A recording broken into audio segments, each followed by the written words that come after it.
The morning our lives began to unravel was the kind that looked harmless from the outside. A sky washed in soft gold and a quiet cul-de-sac where nothing ever happened. Yet behind every trimmed hedge in the neighborhood simmered politics and gossip and the unspoken power of the HOA that ruled everything, and at the center of it all stood Karen Dorset, the self-appointed queen of the association, a woman who wore pastel cardigans like armor and believed the bylaws of the subdivision were as sacred as scripture. My wife Leah and I had moved into the community 2 years earlier, newly married, still learning how to merge two lives, and we kept mostly to ourselves, planting flowers, waving politely, never realizing that our privacy offended people like Karen who thrived on control. So when the first warning letter arrived about a non-compliant mailbox color, we laughed, painted it twice, and thought that would be the end. But Karen wasn't the kind of person who let go of control. Once she tasted it, she began attending our yard at odd hours, taking photos, leaving notes about unauthorized landscaping, and gossiping to the neighbors that we were planning to rent our house illegally. Each rumor sharper than the last until her obsession felt personal, almost gleeful, and I started keeping a file of every letter and photo she sent, not knowing how important those would become later. The tension built slowly, like water rising behind a dam, until the morning I found an envelope taped to our door with an official-looking seal from the county clerk's office. And inside was a set of court papers stamped Notice of Eviction Proceedings, claiming we'd violated zoning laws and owed thousands in HOA fines.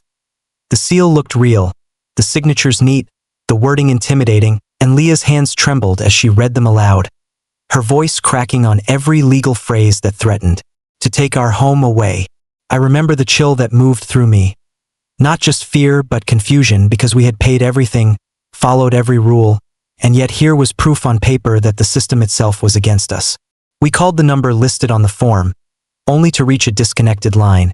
And when we went to the HOA office, Karen sat behind the desk with a smile that didn't reach her eyes, pretending to shuffle papers while saying she was sorry to hear about the misunderstanding, but that the law is the law. It was then that I saw it. The faint smudge on the supposed court seal, a detail too sloppy for an actual clerk, and something inside me snapped from panic to determination.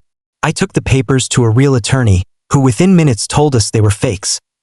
The case number belonged to an unrelated file, the clerk's signature was wrong, and the entire document had been fabricated. He advised us to report it to the county immediately, and when we did, the reaction was immediate and explosive. The clerk's office confirmed no eviction was filed, and the sheriff's department opened a fraud inquiry. Karen's smug calm began to crack the moment she was asked to produce the originals, and yet she still carried herself as if she were untouchable, telling anyone who'd listen that we were making trouble and that she was just doing her duty. What she didn't know was that fate had a cruel sense of timing. A preliminary hearing was scheduled to determine whether a full investigation would proceed, and when we arrived at the courthouse that Friday, Leah squeezed my hand so tightly that her wedding band pressed a mark into my skin. The hallway smelled of old paper and floor wax, and we sat outside the courtroom wondering what kind of judge we'd face. When the doors finally opened and the bailiff called the session to order, Leah gasped, her hand flying to her mouth. The judge walking to the bench was her own mother, Judge Margaret Ellison, a woman respected across the county for her integrity and fairness, and someone who had never once mixed family with her career. The air in the room seemed to freeze as mother and daughter locked eyes across the courtroom. I could see the shock ripple through Margaret's expression as she recognized us sitting at the defense table and then saw Karen across the aisle, clutching her purse like a shield.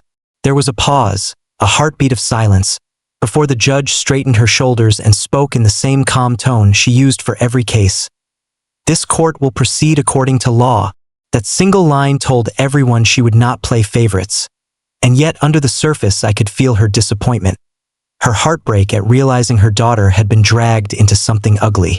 The hearing began with the county clerk testifying that the eviction papers were counterfeit, the seal reproduced from a scanned image, the signatures forged, and when asked where such documents could originate, the clerk explained they had been downloaded from an online template service, altered, and printed using a common notary stamp, details that pointed to someone within the HOA who had access to internal correspondence and homeowner data.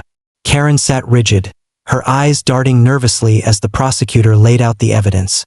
And though she tried to object, her voice wavered each time. Leah's mother listened quietly, taking notes, asking precise questions. Her professionalism a thin mask over the turmoil I could see flickering in her eyes each time she glanced at us. When it was my turn to speak, I described every letter, every warning, every confrontation, and how the final envelope appeared on our door. Karen interrupted twice, accusing us of lying, until Judge Ellison firmly told her to sit down and remain silent unless spoken to. The room fell still again, the tension thick enough to choke on, and I remember thinking how surreal it was, that the same woman who'd once criticized our mailbox now sat under oath while my mother-in-law presided above her. Karen's composure finally broke when the questioning turned inward, the sharp echo of her own excuses filling the quiet room like brittle glass ready to shatter. And in that moment I almost felt pity for her because I could see how completely she'd built her life around being right, around believing that the rules she invented made her powerful. Yet now those rules were crumbling, and everyone could see the smallness beneath the armor. Judge Ellison's questions came slowly, each one a weight that pressed Karen closer to admitting what she had done. The exaggerations, the gossip, the way she'd allowed resentment to become action. She tried to redirect the blame, to call it a misunderstanding, but the evidence of her manipulation was too strong. Then came the moment when Leah stood, trembling but steady, and spoke not as the judge's daughter but as a homeowner who had been humiliated in front of her neighbors. Her voice didn't shake as she said that she didn't want revenge, only truth and the chance to live in peace. That was the moment the entire courtroom seemed to exhale. Margaret Ellison closed her notebook, looked out at all of us, and said quietly that communities survive only when honesty does, that leadership without empathy destroys itself. She ruled that the false claims against us were void, that any penalties would be reversed, and that the homeowners board would hold new elections under county supervision. Karen sank into her chair, color draining from her face, and for a long moment no one moved. When the gavel came down, the sound was softer than I expected, less a punishment and more a release.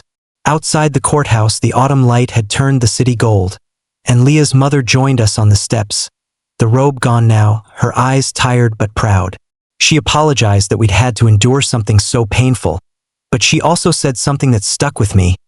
Sometimes truth has to burn through pride before it can light the way home. A week later, the neighborhood felt different.